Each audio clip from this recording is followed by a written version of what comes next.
Fonológica. Doctor Franklin, muchas gracias por estar con nosotros. Gracias, buen día, ¿cómo están por allá?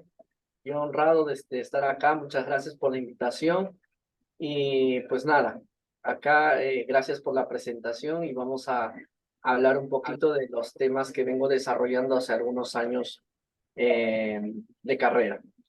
Bien, entonces vamos a hablar sobre los mecanismos subyacentes de los procesos de simplificación fonológica y para ello vamos a dividir más o menos la ponencia en tres partes.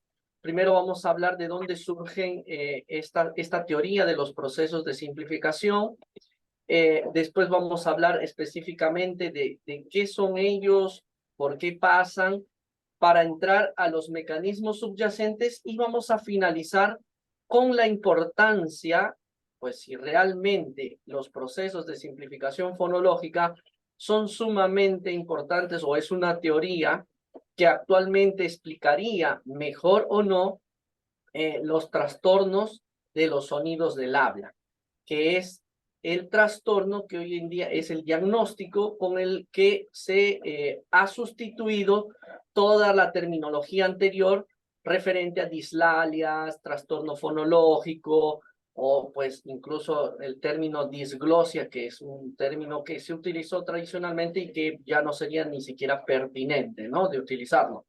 Entonces, el trastorno de los sonidos del habla sería el diagnóstico que sustituye a todos los otros términos diagnósticos que tradicionalmente se utilizaban, que en inglés es el Speech Sound Disorders y que se viene utilizando ya desde el año 2000 en la literatura inglesa. ¿Ok? Bien, entonces vamos a ver algunos fundamentos para iniciar esto. ¿Qué es un proceso? Para entender, pues, que vamos a hablar de procesos de simplificación, entonces tenemos que tener claro el término proceso, ¿no?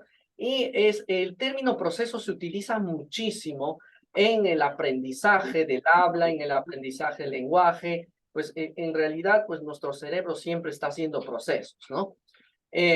Un proceso sería una serie de acontecimientos que están relacionados entre sí, ¿no? Y que se dan consecutivamente, secuencialmente, ¿no? Desde un estado inicial o una situación inicial determinada hasta la conclusión o la resolución de este proceso. Entonces, lo que nuestro cerebro siempre hace es procesar en input y en output el habla, el lenguaje, ¿no? Nosotros ingresa la información, la procesamos en input, la procesamos a diferentes niveles, que ya vamos a ver un modelo de procesamiento, y después para la salida de la información también procesamos. Entonces, ¿qué hace el bebé? ¿Qué hace el niño? Hace lo mismo. ¿Qué hace una persona adulta cuando va a aprender un idioma nuevo? Hace lo mismo. Siempre estamos haciendo procesos. Y esos procesos van en ingreso de información, en input y en output. ¿Ok? Bien. Entonces, teniendo en cuenta el término proceso, vamos a definir brevemente los procesos fonológicos en general, porque en la literatura de los lingüistas se hablan de dos tipos de procesos, ¿no?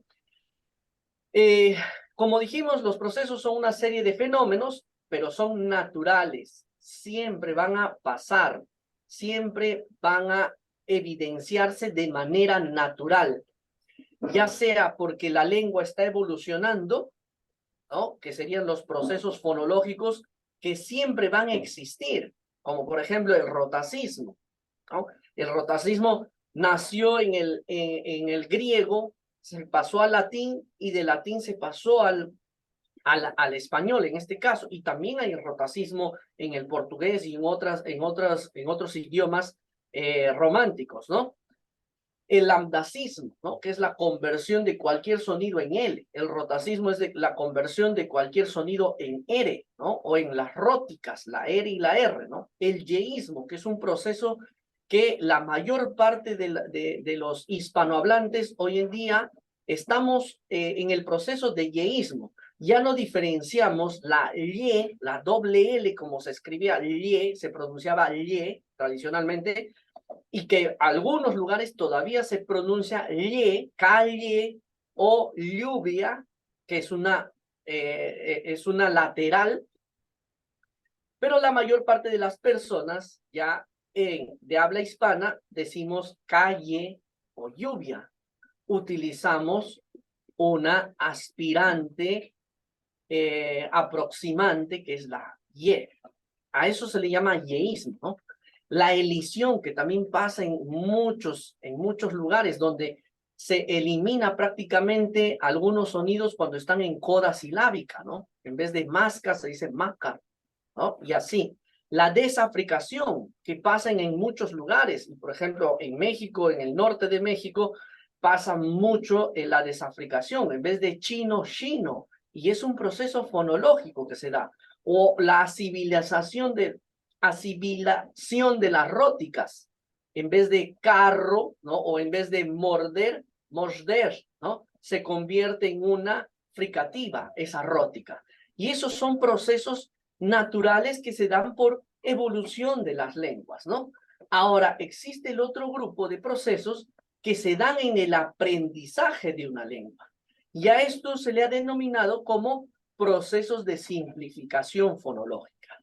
Simplificar, hacer más fácil, reducir la complejidad, ¿no? Y existen 3 grupos de procesos que se han identificado cuando un niño está aprendiendo una nueva lengua. Y son procesos fonotácticos que afectan la estructura, ya sea de la sílaba o la palabra, procesos sustitutorios, que son los más comunes, y un tercer grupo, las asimilaciones, hoy día no sé que estoy medio con problemas de verbalización, mi memoria fonológica está mal. Las asimilaciones, que son las menos frecuentes, pero que también se pueden evidenciar en las producciones de los niños cuando están aprendiendo un idioma. 1 o 2 idiomas o 3 idiomas, los que estén aprendiendo en casa. ¿Ok? Bien, nosotros nos vamos a centrar en los procesos de simplificación. No vamos a hablar de los otros procesos que pasan en las lenguas y que se dan mucho en diferentes países. ¿Ok? Bien, pero ¿de dónde surgen estas teorías, los procesos de simplificación fonológica?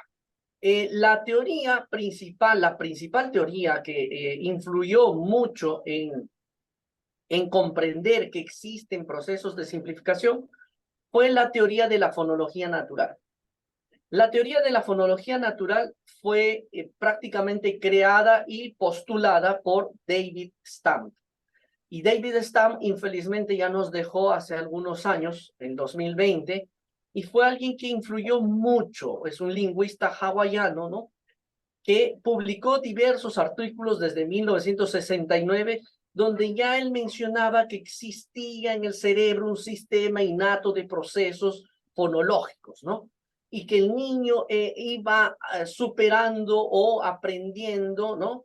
El habla del adulto, pero como no podía, él simplificaba, ¿no? Lo hacía más fácil porque la percepción y o la producción era todavía difícil para esos niños, ¿no? Bueno, David Ingram, después de hacer su primera publicación en 1969, donde él ya menciona que ya había estado observando esto en su práctica clínica, en sus postulados, mucho antes de 1969, como él dice, desde el año 65 ya estaba pensando en esta teoría, pero la termina de, pues, publicar, la termina de consolidar cuando publica su disertación, ¿no? De doctorado, que inicialmente la llama, ¿no? ¿Cómo pasé mis vacaciones de verano? Muy peculiar el título que le dio en 1972 y que después se pasó a llamar la disertación de la fonología natural.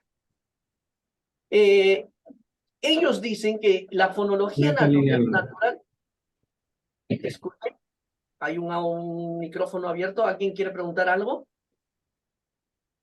Vale, creo que no. No están, bueno, sí están en el auditorio, pero no es. ¿Cómo se llama? Disculpen, hay un micrófono abierto que se llama PC Nanawatsin. Es como nosotros. A ver, voy a esperar. Vale. Gracias No, por haberlo bloqueado. 48. Creo que hay otro, incluso. Bueno, vamos acá. Entonces, la fonología natural sostiene que todos los bebés, al descubrir las capacidades de sus cuerpos, sus sentidos, ¿no? A través de las vocalizaciones, balbuceos y seguir escuchando a los adultos, ¿no? Ellos que comienzan a llegar a una teoría universal. Y esa teoría universal tiene que ver, pues, con las reglas, con la percepción de un idioma específico, ¿no? Él le llaman teoría universal porque pasa en todos los idiomas, simplemente por eso. Pero no siempre se explican los procesos o no pasan los mismos procesos en todos los idiomas. Puede haber similitudes en algunos idiomas, pero no siempre son los mismos, ¿no? Pero otra persona que influyó muchísimo en los procesos de simplificación fonológica y que realmente comprobó la teoría, porque una teoría pues no siempre es comprobada con evidencia, ¿no? Muchas teorías se comprueban parcialmente la teoría y hay cosas que se refutan gracias a la evidencia científica, ¿no? David Ingram fue una persona que también influyó mucho en la teoría de los procesos de simplificación fonológica. En el mismo año que Stamp publica su tesis de doctorado sobre la fonología natural, él también publica un artículo sobre las reglas fonológicas en los niños, ¿no? Y en este artículo él menciona que hay procesos fonológicos muy generales que aparecen y operan en el cerebro de un niño, ¿no? Para aprender una lengua. El funcionamiento de estas reglas muestra la capacidad de organizativas. Miren, él ya no solo habla de percepción, producción, sino también está hablando de algo más complejo que es la organización, ¿no? Que la parte fonotáctica y todo eso que tiene que hacer. Por eso que él menciona que no solo existen procesos de sustitución, que eran los primeros a observarse, etcétera, sino que hay procesos que tienen que ver con reglas fonotácticas, es decir, organización fonológica, ¿no? Y él menciona muy claramente y observa en este estudio que los niños efectivamente, ¿no? Los niños pasan parte importante de su desarrollo fonológico temprano percibiendo, ¿no? Con una percepción incorrecta del sistema adulto porque todavía no está maduro el sistema perceptivo. Y esas representaciones mentales también de los sonidos que ellos tienen, de las estructuras que ellos tienen, los llevan pues a producir sílabas más simples, estructuras de palabras más simples o rasgos de sonidos más simples. Aunque ustedes, como ven en este artículo, ellos todavía no hablan de rasgos y pues recién David Ingram menciona algo importante, ¿no? Que lo que él postula en este artículo es similar a lo que expresado por Stamp en el 69, pero difiere en un aspecto, ¿no? Que es que él observó que los niños no solo producen sustituciones, sino también existen principios que organizan el sistema fonológico y de ahí viene que ellos utilicen estructuras fonotácticas más simples, o sea, sílabas más simples, palabras de menor metría, ¿no? Y estructuras silábicas más simples, consonante vocal, ¿no? Y después ya van a aparecer las otras estructuras más complejas, ¿ok? Bien, entonces esas dos personas influyeron muchísimo en la teoría o en la creación del término procesos de simplificación fonológica, ¿no? Ahora vamos a definir qué es un proceso de simplificación fonológica.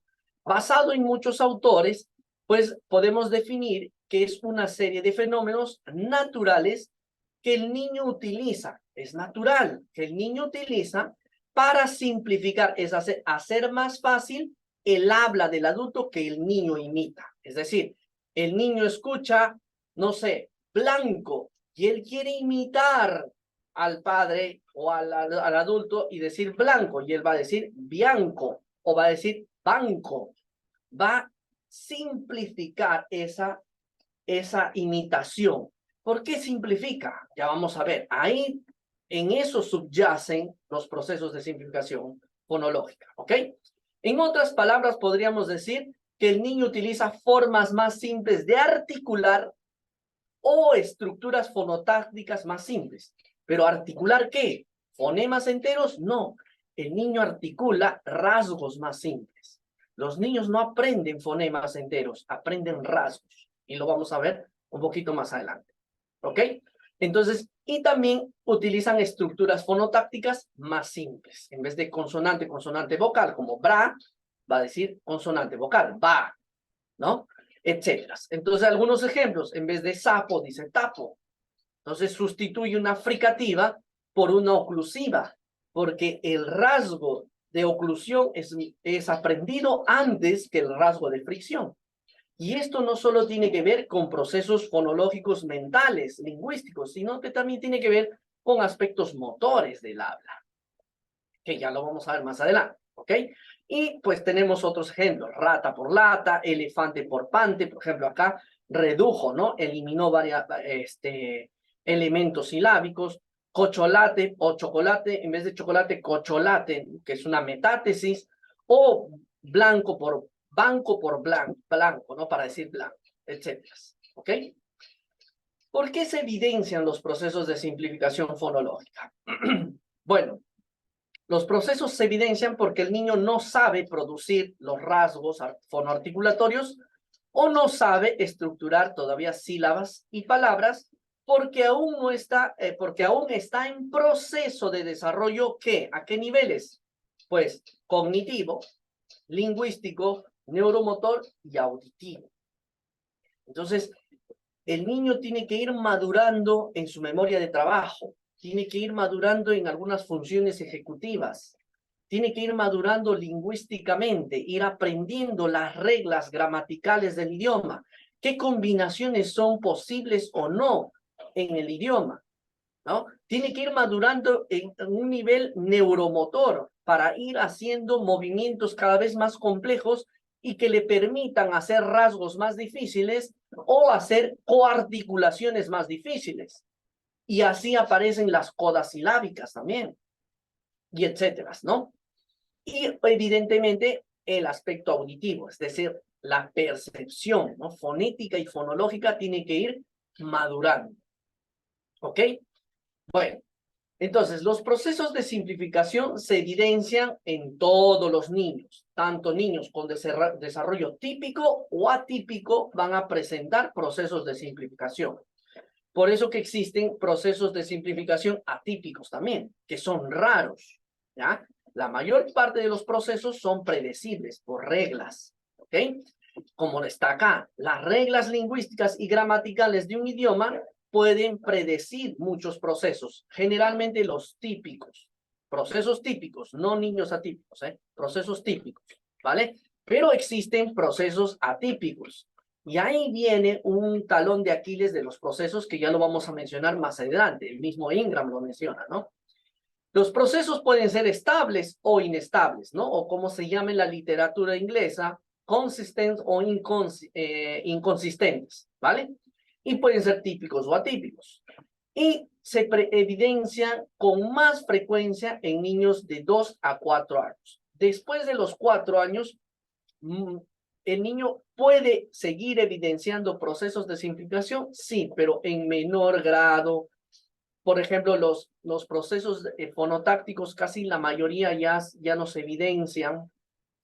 Los procesos sustitutorios son los más frecuentes todavía, pero ya son en menor proporción. Por eso que un niño de 4 años es bastante inteligible para una persona extraña. Es decir, un niño de 4 años, una persona extraña lo debe entender entre un 70 y 80%. Su inteligibilidad debe rondar en ese porcentaje. Y eso ya hay varios estudios que lo han corroborado. Es porque ya no presenta esas simplificaciones, sino que su habla ya está muy parecida al adulto. Evidentemente le va a faltar todavía, ¿no? ¿Ok? ¿Cuáles son los procesos de simplificación fonológica que se han reportado en la literatura? Los procesos típicos que se han reportado en la literatura son los procesos estructurales, como le llaman muchos autores, o yo prefiero llamarles fonotácticos, donde el niño simplifica una sílaba, o sea, omite un elemento, una sílaba entera de una palabra, o omite un elemento dentro de la sílaba, omite la consonante por lo general, ¿no? Dentro de la sílaba. Preferentemente omiten pues codas, porque las codas silábicas son menos perceptivas auditivamente y como ya mencioné, el niño va simplificando porque todavía tampoco está maduro a nivel perceptivo. Y nosotros cuando producimos palabras, la consonante que está en inicio silábico siempre va a ser la consonante que está en explosión, es decir, la más perceptiva, en posición de explosión, ¿no? Explosiva. Y la consonante que está en coda silábica es la consonante que tiene menos percepción, es decir, que está en posición implosiva. Y eso se da naturalmente. Como el niño no está maduro a nivel auditivo, pues él no percibe bien que existe un sonido en coda silábica y tiende a omitirlo también. Pero no es solo percepción, no es solo reglas fonotácticas, sino también habilidades motoras, porque así el niño perciba y quiera hacer una coarticulación de coda, a veces las estructuras anatómicas del habla no están tan maduras como para hacer ese tipo de transición coarticulatoria, ¿ok? Los procesos, bueno, dentro de los procesos estructurales no solo también existen omisiones, ¿no? Sino también están la metátesis, la epéntesis, la prótesis y otros procesos que pueden afectar la estructura de la sílaba y o la palabra. Los procesos sustitutorios son los más comunes. Son los procesos que incluso pueden evidenciarse, pues, hasta la adultez, incluso el adulto puede seguir teniendo pues una dificultad en róticas, ¿no? Y que la sustituye o por otro sonido o puede ser una distorsión, que ya sería algo más fonético en sí, ¿no? Entonces, los procesos sustitutorios son los más frecuentes, ¿ya? En el aprendizaje típico y atípico incluso. Los procesos asimilatorios son menos frecuentes y por lo general se dan en edades más tempranas donde el niño puede hacer reduplicaciones o asimilar pues sonidos que son muy fáciles dentro de una palabra, ¿no? Que generalmente nasales, oclusivas, ¿no? Él va a asimilarlas para sustituir fricativas, róticas, etc., ¿no? Los procesos estructurales por lo general desaparecen en su mayoría hasta los 4 años y medio. Por eso que si un niño de 4 años y medio, 5 años, sigue evidenciando muchos procesos estructurales, posiblemente ya no solo sea un TSH, un trastorno de los sonidos del habla, sino se esté perfilando para un TDL, para un trastorno del lenguaje más global o alguna otra dificultad, porque no es habitual que se presenten estos procesos estructurales hasta después, con mucha frecuencia hasta después de los 4 años y medio, ¿vale? ¿En qué subyace? Ahora entramos a ver, pues, el grueso de la ponencia, ¿no? Pero sin lo previo iba a ser complejo de entender algunos puntos acá. Bien. ¿Dónde subyace o en qué subyace la aparición de estos procesos? Ya lo habíamos mencionado anteriormente y por eso voy a repetir este PPT, ¿no? El niño no articula como el adulto porque aún le falta madurar, ¿no? Diferentes habilidades en diferentes aspectos, cognitivos, lingüísticos, neuromotores y auditivos. Entonces, en pocas palabras, ¿en qué subyace la dificultad o la aparición de procesos? En que todavía no está maduro a estos niveles. Pero para explicar más profundamente esto, tenemos que comprender algunas cosas, o para entender mejor. Primero, ¿cómo los niños aprenden a hablar? ¿Ya? ¿Cómo nosotros aprendemos otro idioma incluso? ¿No? ¿Vale? Ok.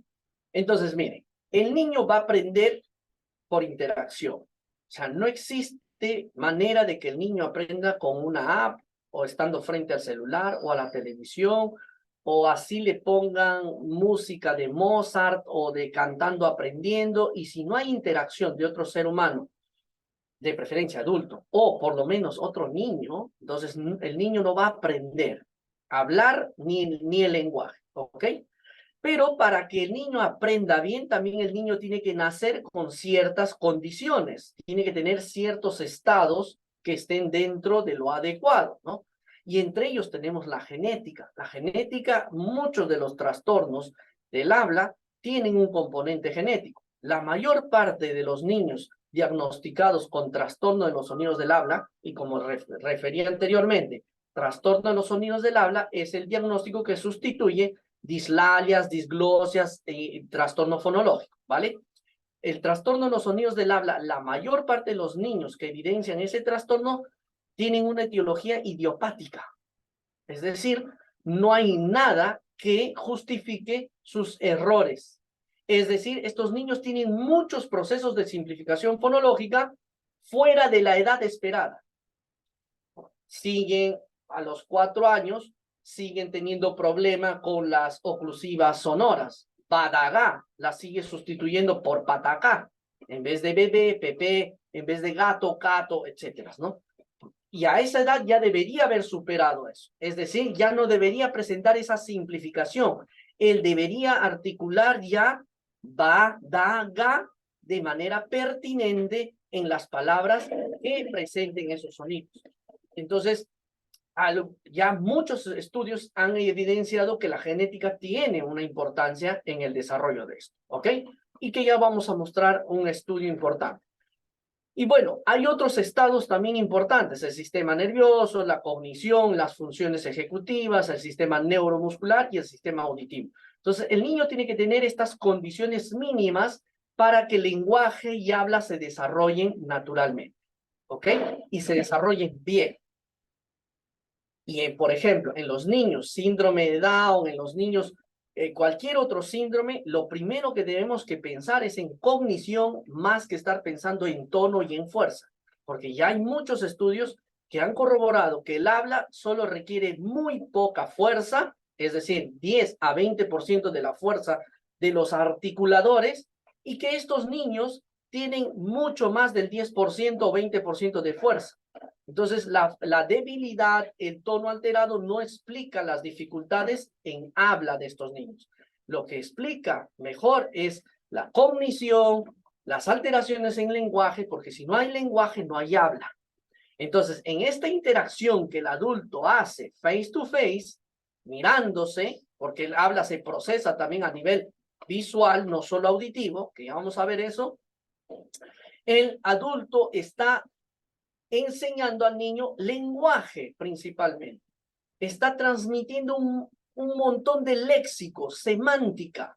Y a través del léxico y la semántica el niño va creando, ¿no? Va creando en su cerebro y a través de la audición va creando espectros de qué serían los rasgos que él va escuchando, ¿no? La prosodia que él va escuchando. Y en base a eso el niño va aprendiendo que existen sonidos que son similares, sonidos que son diferentes, ¿no? Y los comienza a categorizar fonológicamente, la famosa categorización. Y no solo categoriza segmentos, consonantes y vocales, sino también categoriza prosodia. Él comienza a aprender dónde está el acento léxico en las palabras. Y gracias al acento léxico, el niño comienza a aprender también las estructuras fonotácticas de la palabra, y etcétera, ¿no? Entonces, felizmente, cuando el adulto o un niño mayor hace interacción con un bebé o un niño muy pequeño, utilizamos de manera innata el habla dirigida o el discurso dirigido. Habla dirigida al bebé o al niño. Es una forma peculiar que el adulto utiliza para enseñar al otro a hablar, para enseñar al otro el lenguaje, para enseñar al otro incluso las reglas gramaticales del idioma. Y esto es innato, nadie te ha enseñado. No necesitas ir o llevar un curso de habla dirigida, porque automáticamente cuando estamos frente a un niño, decimos, hola, ¿cómo estás? ¿Cuántos años tienes? Y ese es el habla dirigida. Infantilizamos nuestra voz, exageramos la prosodia, sobrearticulamos, silabeamos las palabras, etcétera, ¿ok? Y eso es la forma como el niño va percibiendo que existen combinaciones de sílabas, fonotaxis, que existen sílabas, palabras que tienen 2 o 3 sílabas, que existen sonidos que son similares, otros son diferentes, etcétera. ¿Ok? Entonces, cuando hay esta interacción, ¿qué pasa en el cerebro? Existe un procesamiento del habla. ¿Ok? Y yo lo que les voy a mostrar es un modelo psicolingüístico perceptivo motor que publicamos el año pasado en el manual de una prueba que también publicamos para valorar los TSH, es decir, el trastorno de los sonidos del habla. Este modelo es una propuesta de un modelo de procesamiento del habla. Tiene 21 elementos, ¿ok? Y cada uno de estos elementos está justificado basado en la mejor evidencia disponible hasta el momento. Lo que hoy se sabe sobre el procesamiento del habla es que no existe solo un procesamiento auditivo, sino que existe un procesamiento visual que tiene una correlación con el procesamiento auditivo y un procesamiento somatosensorial. Es decir, la teoría motora de la percepción del habla está comenzando a tener evidencia de que existe una correlación. ¿Ok? Entonces, el niño, cuando escucha a una persona externa, él comienza a procesar estímulos auditivos y visuales. Por eso que es importante el face to face. El niño te mira. El niño busca mirar a la cara. Es más, los adultos también. No nos gusta estar mirando un espejo, ¿no? Para ver a otra persona. Yo quiero ver el rostro de la persona. Entonces, cuando nosotros estamos escuchando a otra persona en un ambiente natural, que es un ambiente ruidoso por lo general, y cuando hay mucho ruido, incluso el estímulo o el procesamiento auditivo es el que nos ayuda a procesar lo que la persona está comunicando. Cuando ya hay mucho ruido, miramos más la boca, miramos más los gestos de cohabla para entender el mensaje. Y el niño o el bebé está introducido constantemente en un ambiente natural, donde los padres están haciendo ruido, hay música, etcétera, y están haciendo la interacción con el niño. Entonces, el niño lo que hace es procesar auditivamente elementos lingüísticos y paralingüísticos del habla, elementos visuales que él pueda ver, de la boca, de los gestos, para también procesar la pragmática, y él también está comenzando a correlacionar lo que él mira, escucha y siente. Incluso, y hay estudios que han encontrado que Broca está activo al 3er mes de nacido, es decir, antes de las primeras producciones fonéticas, antes del balbuceo canónico. Y ya lo voy a mostrar en otro PPT, donde también hemos hecho una revisión sobre él, ¿ok?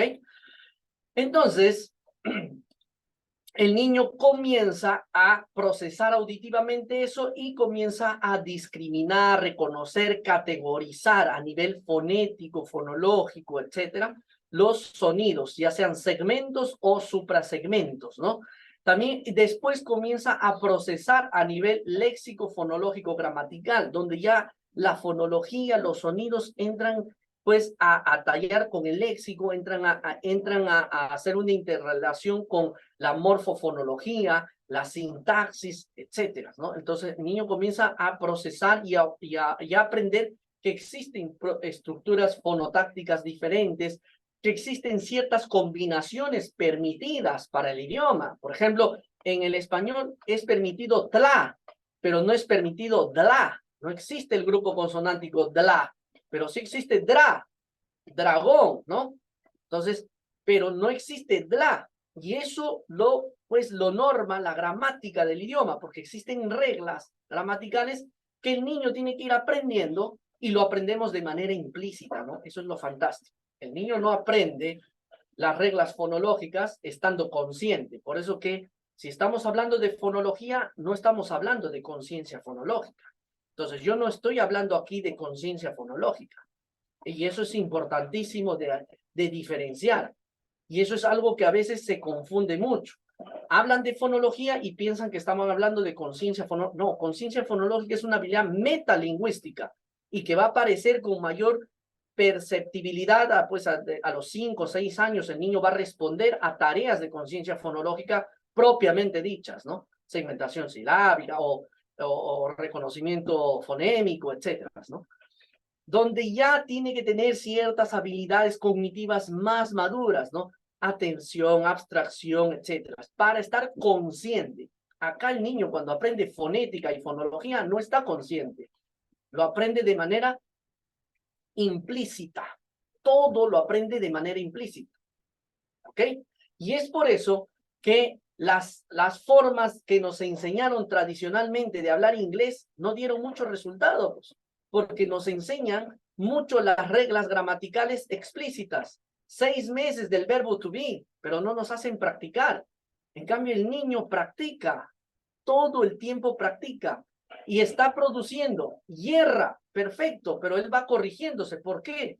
Porque hay un feedback y también sigue escuchando a la persona, cómo está estructurando, y a medida que va madurando estos procesos auditivos, etcétera, él comienza a percibir mejor los rasgos, comienza a percibir mejor qué estructuras hay, comienza a percibir mejor que existe una consonante que está después de la vocal y que es una coda. Entonces intenta producirla de manera correcta, ¿no?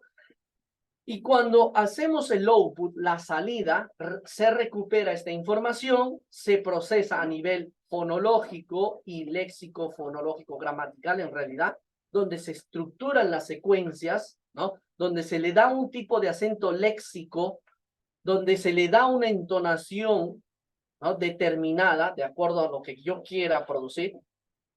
Y estos programas, que son pues abstractos, cognitivos, se transfieren a programas motores, que también es una habilidad cognitiva muy compleja. Y en todo esto, en la recuperación de esos rasgos, de esos fonemas, de esas sílabas, de esas palabras, siempre están involucradas las funciones ejecutivas. Es decir, la memoria de trabajo siempre está ahí, siempre está presente en la planificación, programación fonológica, la planificación y programación motora, etcétera, ¿no? Y finalmente se produce el sonido. Entonces, los procesos de simplificación fonológica no solo tienen que ver con fonética y fonología, sino tienen que ver con muchos otros aspectos del procesamiento. ¿Y dónde o sobre qué recae todo este procesamiento complejo? Recae en genética, recae en funciones cognitivas. Si ustedes ven acá abajo, existe un corchete que englobaría todo, ¿no? Funciones cognitivas ejecutivas, estado neuromuscular, sistema auditivo, el sueño incluso, ¿no? Y la interacción y el entorno. El niño puede tener, pues puede ser el nieto de Albert Einstein, pero si no hay una interacción o tiene un entorno que no es favorable para el aprendizaje del habla y lenguaje, pues no lo va a aprender, ¿ok? Y esto se da, todo este procesamiento se da de manera constante, es decir, siempre hay un input y un output. Y esto nos debe llevar a analizar cómo hacemos nuestras intervenciones y también nos ayuda a identificar dónde subyace o dónde puede subyacer el problema del niño. El niño puede tener un problema más perceptivo, pero no significa que yo voy a estar trabajando toda una sesión terapéutica haciendo discriminación, porque hay muchos niños que discriminan muy bien y siguen teniendo el error en el habla. Casa, taza, igual o diferente, diferente. ¿A dónde te vas? A mi taza, te dicen, ¿no? Él discrimina muy bien, pero sigue teniendo el error. ¿Por qué no corrige el error? Porque estamos trabajando solo en input. Seguimos haciendo tareas de input. ¿En qué momento trabajamos el output? Tiene que haber salida, tiene que haber corrección de la producción, ¿no? Etcétera, ¿ok? Bien, entonces este modelo nos va a poder ayudar a entender dónde subyacen, ¿no? O sea, ¿por qué aparecen los procesos de simplificación fonológica? Y aparecen porque muchos de estos procesos no están maduros. ¿Y por qué no están maduros? Porque en lo que recae en todo este procesamiento tampoco está maduro, genética, etc. Entonces, ¿qué relación tiene la genética en el habla? Hoy en día existen muchísimos estudios y este es uno de los que me gusta mostrar porque es una revisión hecha por Lewis y Schreiber, que son muy influyentes en la literatura de los TSH, los trastornos del habla en general, Y ellos en 2006 ya habían hecho un resumen de todos los estudios que habían sobre genética y los problemas de lenguaje y habla, ¿no? Los trastornos. Y ellos encontraron en esta revisión que existían genes que podían afectar la parte motora del habla, o sea, hacer más lento su maduración o evidenciar problemas por toda la vida, como una apraxia del habla infantil, ¿no? La percepción, ¿no? De audición, la parte de discriminación, la percepción del habla, ¿no? Y otros genes podrían afectar la parte fonológica, el acceso al vocabulario, la memoria fonológica, etcétera, ¿no? E incluso encontraron que algunos genes podrían alterar o hacer que sea más difícil el aprender porque afecta no solo la parte fonética, motora, de percepción, porque hay fonética perceptiva y fonética productiva, ¿no? Es decir, fonética articulatoria y fonética auditiva. Entonces, no solo afectaría esa parte fonética, sino también la parte fonológica. Entonces, los genes van a ser un mecanismo en el que subyace la aparición de los procesos de simplificación fonológica, sí, y la superación de estos procesos, porque la idea es que el niño supere esta simplificación, o sea, deje de simplificar para cada vez acercarse al habla del adulto, cada vez articular similar al adulto, ¿no? Entonces, estos procesos van a aparecer porque genéticamente también puede haber condiciones buenas o adversas. Sí, ¿ok? La cognición. Pues, tenemos muchísimos estudios. Ustedes pueden ver acá todos los que he citado y hay muchos más. Toda esta información la pueden encontrar en el manual de la prueba de evaluación fonética fonológica que publicamos el año pasado. Y ya se han encontrado pues correlación entre la producción de los sonidos del habla y diversos aspectos cognitivos, ya sean cognitivos tradicionales o de funciones ejecutivas. La memoria de trabajo, que es ya sumamente estudiada ya hace muchísimos años, ¿no? La atención conjunta, la atención sostenida, la atención selectiva, que nos permite, ¿no? Focalizarnos, ¿no? Al aprendizaje de esos sonidos, ¿no? La flexibilidad cognitiva que nos ayuda a abstraer reglas, es decir, aprender reglas. Y pues la fonotaxis son reglas, sí son reglas. ¿Cuándo usar determinadas combinaciones? ¿Cuándo la prosodia también son reglas? ¿Cuándo usar el acento léxico? Si yo cambio el acento léxico, cambio incluso el significado de la palabra. No es lo mismo decir sábana a decir sabana. Y esto los niños lo aprenden gracias a la flexibilidad cognitiva. Y todo esto ya se evaluó en niños con TSH u otros trastornos del lenguaje y sin trastornos de lenguaje o habla. Y todos los niños que tienen problemas en lenguaje y o habla tienen cierta dificultad o las puntuaciones en estas tareas siempre son menores. Entonces, ¿existe una correlación entre estas funciones cognitivas, ejecutivas? Claro que sí, y eso es lo que tenemos que pensar mucho en niños con discapacidad intelectual, ya sean con síndrome o sin síndrome, etcétera, ¿ok? El desarrollo perceptivo. También recae la aparición y la superación de estos procesos de simplificación en el desarrollo percepto auditivo. Claro que sí, porque sabemos, bueno, tenemos muchos estudios dentro del primer año, existen muchísimos, y gracias a esos estudios hicimos esta flecha temporal que también fue publicada en ese manual. Y pues hoy en día sabemos que el niño desde antes de nacer ya puede discriminar la voz de la madre en base a las características prosódicas, el ritmo, la entonación, ¿no? Y que antes de nacer él ya logra discriminar vocales y sílabas. Es decir, el desarrollo percepto, auditivo, fonético y fonológico ya se está dando desde el vientre materno. Y cuando él ya nace con varias habilidades perceptivas, pero ¿están maduras? No, todavía no, ¿no? Por eso que entre los 8 meses en adelante se comienza a dar la famosa sintonía perceptiva con el idioma. El niño deja de percibir muchos rasgos, muchos sonidos O sea, él puede aprender cualquier idioma, ¿no? Pero comienza a concentrarse en los sonidos de su idioma o en los sonidos del idioma o idiomas que le hablan más en casa, a los que está más expuesto. Entonces, él comienza a centrarse en entrar en sintonía con esos idiomas porque él se embarca en un doctorado para aprender el idioma, las reglas de ese idioma, la producción de esos rasgos de ese idioma, ¿no? Y a nivel suprasegmental también, el niño ya comienza a los 8 meses, ya comienza a aprender a segmentar palabras en base al acento léxico y a la fonotaxis. Es decir, él también está aprendiendo a las características fonotácticas y cómo es el acento léxico de nuestro idioma. Y de acuerdo a lo que él va percibiendo, va produciendo, porque ya a partir de los 6 meses, el bebé ya se embarca en las producciones fonéticas, las primeras y las más fáciles, ¿no? Que son el balbuceo canónico.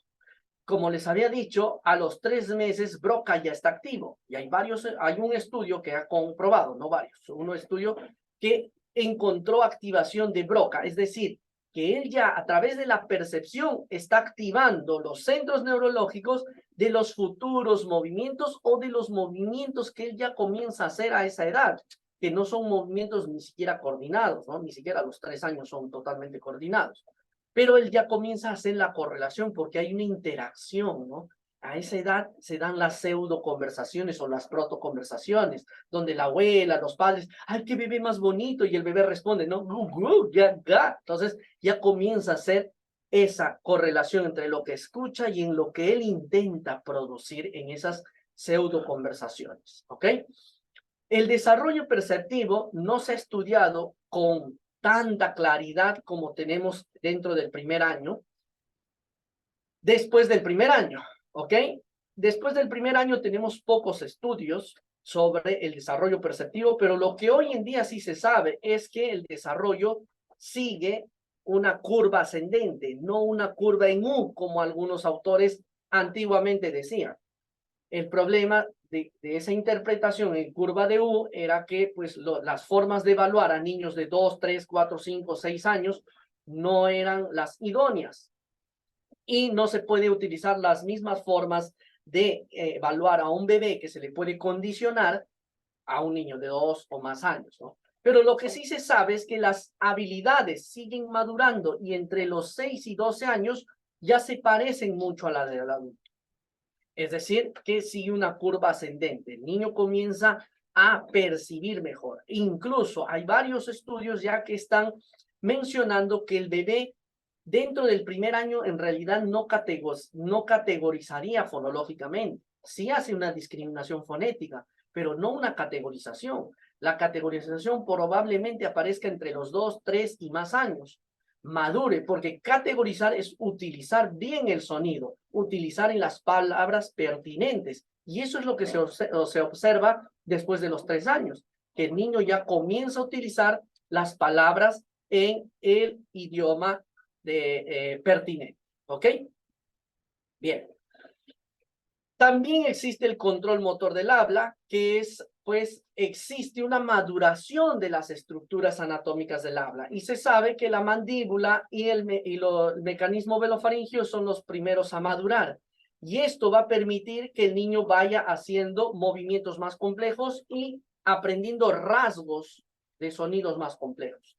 La lengua es la que más demora, obviamente, por eso que los sonidos más difíciles, por ejemplo, las róticas o las codas silábicas aparecen en otras edades porque la lengua tiene que hacer movimientos segmentados para hacer esa coarticulación o esos movimientos complejos de las róticas, la R y la R, ¿no? Y que van a madurar a edades más avanzadas y ni siquiera madurar al 100%, sino que ya llega a ser parecido al adulto, pero no igual al adulto, ¿ok? También existe una maduración, como les dije, de los rasgos, ¿no? El niño aprende rasgos y Jacobson ya lo había mencionado esto hace muchos años. Él ya había estudiado esto, ¿no? Que en realidad el niño no aprende fonemas, aprende rasgos. Y este es un resumen que hicimos de diversos estudios de Jacobson y que lo corroboramos en un estudio que hicimos con 900 26 niños españoles y peruanos, donde corroboramos lo que menciona Jacobson. El primer rasgo a aparecer, obviamente, son los vocálicos, y dentro de las consonantes, las oclusivas sordas son las primeras a aparecer. Y el niño, en base a la aparición de rasgos, hace las sustituciones, los procesos sustitutorios. Por ejemplo, y esto es predecible por reglas. Vamos a hacer solo un ejemplo, ¿no? La rótica vibrante, en vez de ra, él por lo general va a decir una la, cuando son más chiquitos tal vez una ya, ¿no? O por una da. Entonces, él va a simplificar un rasgo muy complejo, que es muy complejo auditivo, motrizmente, por un rasgo más fácil, es decir, por una lateral o una oclusiva sonora que aparecen a edades más tempranas, ¿no?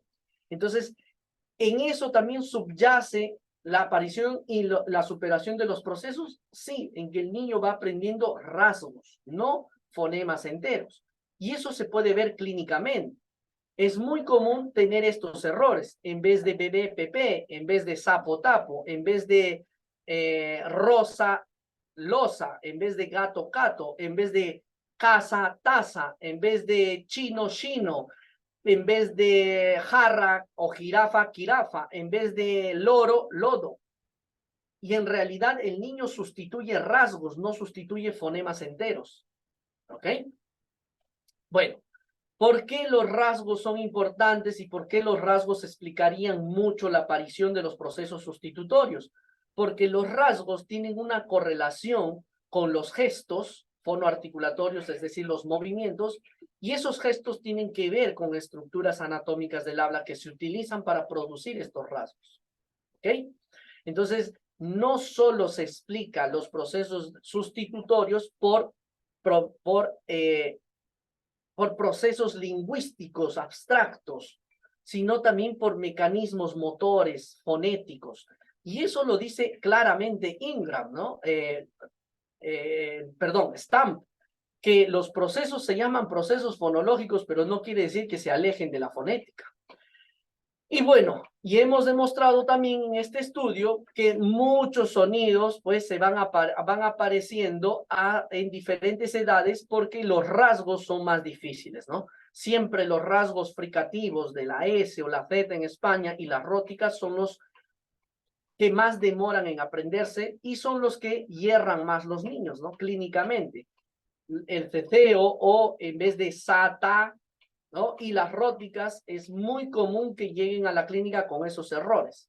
El resto de sonidos también pueden errar, pero son más fáciles incluso de corregirlos, etc. Ahora, ¿qué es lo que nosotros observamos? Que la aparición de una S, por ejemplo, en una posición de inicio silábico no es lo mismo que una S en interior, en coda silábica en interior. Por ejemplo, ejemplo acá, silla o casa. No es lo mismo, no aparece a la misma edad, como está acá, a los 4 años, 11 meses, que una posición de casco, poste, mosca, que aparece prácticamente 6 meses después. Y lo mismo pasa con las otras codas silábicas. ¿Qué explica esto? ¿El desarrollo fonotáctico nada más? No, también explica el desarrollo motor, como hemos visto. La lengua no consigue hacer esos movimientos de coarticulación, el niño no percibe bien esas codas silábicas porque están en posición implosiva y así, ¿no? Etcétera, ¿ok?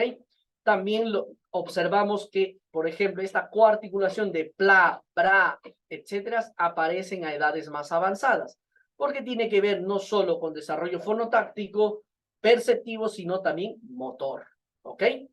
Y bueno, dentro del desarrollo fonotáctico tenemos este estudio de Serra de hace muchos años y que es buenísimo y que concuerda pues con lo que se observa, ¿no? El niño va produciendo sílabas más simples a determinadas edades y a medida que avanza la edad ya produce sílabas o su memoria fonológica también le da para producir pues sílabas más complejas, ¿ok? Y para finalizar, es importante tener en cuenta el desarrollo prosódico.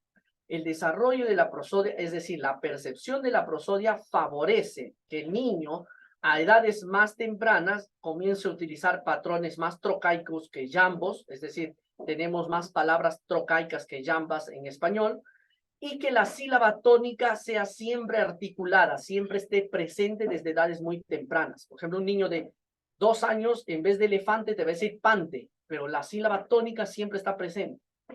La sílaba, porque es la que más percibe, porque es la más fácil de utilizar, es la más fácil, como más fácil percibe, más producciones, más intentos de producción hace.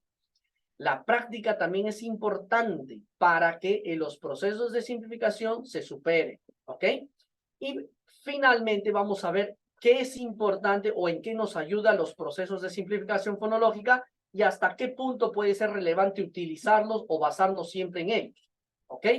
Bueno, este estudio o esta revisión de los procesos menciona que los procesos tuvieron mucho y siguen teniendo mucha acogida en la terapia fonoaudiológica, logopédica o terapia de lenguaje, porque es mucho más fácil de redactar un error en base a un proceso, es decir, es más fácil decir oclusivización, que describir qué rasgos están alterados, ¿no? Por eso que es mucho más fácil de utilizar los procesos que los rasgos. Sin embargo, los niños aprenden rasgos, no aprenden sonidos enteros, ¿ok?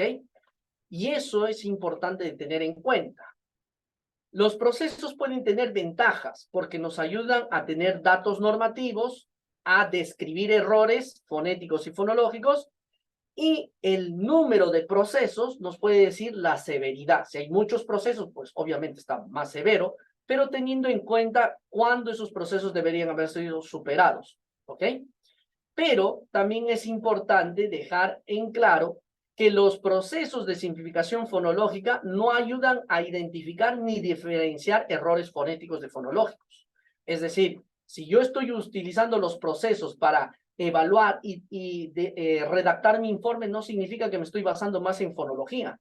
Ya hemos visto que los procesos también aparecen por problemas fonéticos, porque el niño no maduró la parte motora, etc. Entonces, no te ayudan a diferenciar entre un error fonético o fonológico. No te informan sobre la etiología, los procesos, ¿ok? La presencia de muchos procesos no significa que el niño tiene más alteraciones fonológicas que fonéticas, ¿ok? Es un error muy cotidiano en la clínica pensar que los procesos, es más fonológico. No tiene nada que ver con eso. Y la presencia de estabilidad o consistencia o inconsistencia, como le llaman los autores, no quiere decir que sea más fonético o más fonológico, ¿no? De ahí que el mismo David Ingram, en los últimos estudios de él, desde el 90 y tantos en adelante, dice, el problema de la teoría del proceso fonológico es que crea cualquier proceso que necesite, y eso lo podemos ver en la literatura. Cada autor le da un nombre diferente. Simplificación de grupo consonántico, reducción de grupo consonántico, y etcétera, ¿no? Cada autor le da un nombre diferente. Y por lo tanto es demasiado poderosa. Al explicar todo, no explica nada. Y él dice, así que sí, apoyo el enfoque estructuralista de Jacobson. Él se basa más en el aprendizaje de rasgos y en el aprendizaje fonotáctico.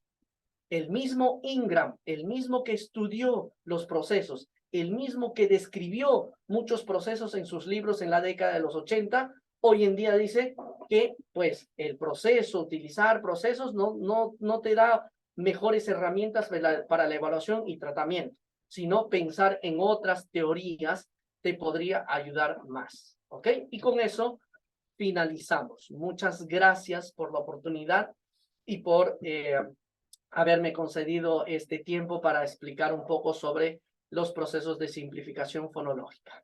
No sé si tenemos tiempo para preguntas, yo encantado, ya me comenta.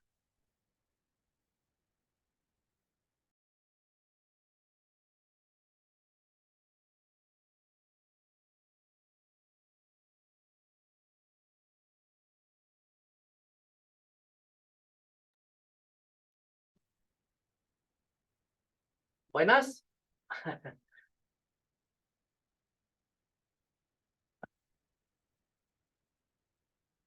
A ver, voy a esperar.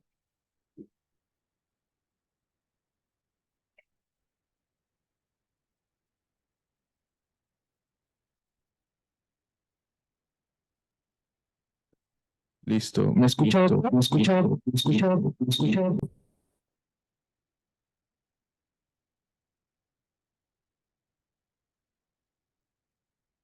Bueno, no sé si hay alguna pregunta. Si se puede hacer alguna pregunta, quieren hacerlo, abran su micrófono, déjenla por chat, que yo estoy con el chat abierto, o si no, si ya no tenemos más tiempo, me avisan para concluir.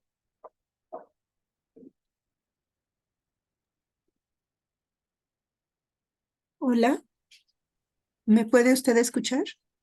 Sí, sí, sí, la escucho. Agradezco mucho la claridad con la que usted nos puede explicar el desarrollo infantil y sus alteraciones en los aspectos fonéticos y fonológicos. Y me queda una duda Sí. acerca de si el niño tuviera más problemas con el funcionamiento de regiones temporales, frontales del hemisferio derecho. ¿Habría una diferencia en los procesos de simplificación fonológica? A ver, exactamente, la parte neurológica, etcétera, no he leído nada que pueda decir que una lesión más en ese hemisferio puede dar ciertos tipos de procesos, etcétera. Miren, lo importante es saber que los procesos son normales de aparecer en niños típicos y atípicos, con desarrollo típico o atípico. Entonces, un niño con una lesión neurológica va a tener un desarrollo atípico. Una lesión neurológica podría afectar diversos componentes en los que subyacen la aparición y la eliminación de los procesos, porque los procesos van a aparecer, pero también tienen que ser eliminados en alguna edad, y eso es la norma. En alguna edad los procesos desaparecen. Entonces, un niño con lesión neurológica va a tener muchos problemas, tal vez en la percepción, posiblemente sí. Va a tener problemas en el procesamiento del habla, en input, en output, sí. Va a tener problemas en la memoria de trabajo, posiblemente sí. Va a tener problemas en la producción, la parte motora, probablemente sí. Entonces, es decir que ciertas lesiones tienen relación con ciertos procesos, no he leído nada al respecto. Sería mentir que van a haber ciertos problemas, pero de que van a haber problemas, o sea, procesos por más tiempo, claro que sí. Ahora, como les digo, lo importante es saber las normas. ¿A qué edad el niño debería ya producir ciertos sonidos, ciertas estructuras de palabras, ciertas estructuras de frases morfosintácticamente? ¿Qué vocabulario debería tener a ciertas edades? Entonces, un niño con lesiones neurológicas, de hecho, ¿no? De hecho, que va a tener problemas en todas esas etapas de desarrollo fonético, fonológico, morfosintáctico, léxico semántico, y por ende sus procesos van a seguir por tiempos más largos. Es decir, va a tener dificultad para producir la L hasta los 6 años. Entonces es un proceso que no ha superado. ¿Por qué? Porque hay muchos mecanismos subyacentes que por la lesión neurológica no van a madurar bien o no se van a desarrollar como deberían desarrollarse. ¿Vale? No sé si llegué a explicar un poco su duda. Sí, le agradezco mucho. Y Ahora, si fuera posible, nos podría compartir por qué mencionó que el sueño también puede crear, vale. puede ser etiología de problemas. Mira, muchos estudios hoy en día han correlacionado que los niños que tienen problemas ya diagnosticados, como TDL, síndrome de Down, y, niños con TEA, niños con otros trastornos, todos ellos siempre tienen problemas de sueño, ¿ya? Ahora, no se sabe si el sueño es la etiología o el otro, ¿ok? No se sabe qué mecanismos exactamente hay. Ahora, lo que sí se sabe es que el sueño es importante para aprender, ¿ok? Entonces, dormir es importantísimo para retener la información, aprenderla y incluso adquirirla, retenerla y aprenderla, porque existen 3 pasos en el aprendizaje. Adquiero una habilidad, la retengo y la generalizo, la aprendo finalmente. Entonces, ya existen muchos estudios que han corroborado, ¿no?, que el sueño es importante para aprender, no solo en niños, sino en adultos. Y eso se puede corroborar, pues, empíricamente por cómo nosotros nos sentimos o aprendemos si no dormimos bien. Y se han hecho muchos estudios del aprendizaje en niños y en adultos. Les mandaban a hacer tareas, los mandaban a dormir, a otro grupo no los mandaban a dormir, a otro grupo de adultos les daban café, y todas las personas que dormían y tenían un sueño REM, un sueño profundo, tendían a retener mejor la información y a aprenderla, generalizarla. Entonces, que un niño duerma bien es fundamental. Los niños posiblemente no duermen bien porque tienen problemas de alergias, rinitis, tonsilas palatinas enormes, faringias enormes, o también el uso excesivo de pantallas, ¿no?, que los hace también incluso los adultos. Si ustedes están después de las 10 de la noche pegados al celular o a la computadora, van a tener un sueño no reconfortante. Y al día siguiente nos levantamos como si no hubiésemos descansado nada. Y nuestra capacidad de retener, aprender cosas nuevas, incluso motoras, y cognitivas peor todavía, se va a reducir. Entonces, la calidad de sueño tiene que ver con el aprendizaje, no solo lingüístico, sino de cualquier otra tarea. No sé si llegué a explicar. Sí, muchísimas gracias, muy claro. A usted. Perfecto, muchas gracias. No sé si ya terminamos. ¿Hay algunas palabras finales? Ya me avisan, por favor.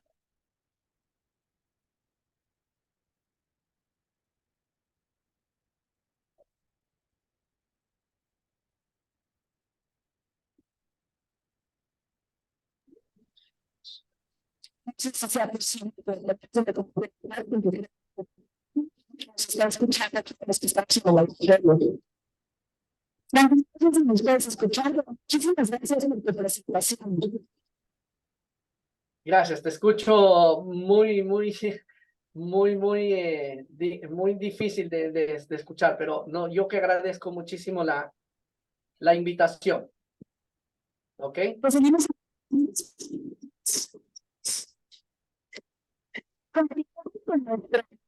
No te entiendo nada, la verdad. No sé si soy yo o... Sandra, cirujano,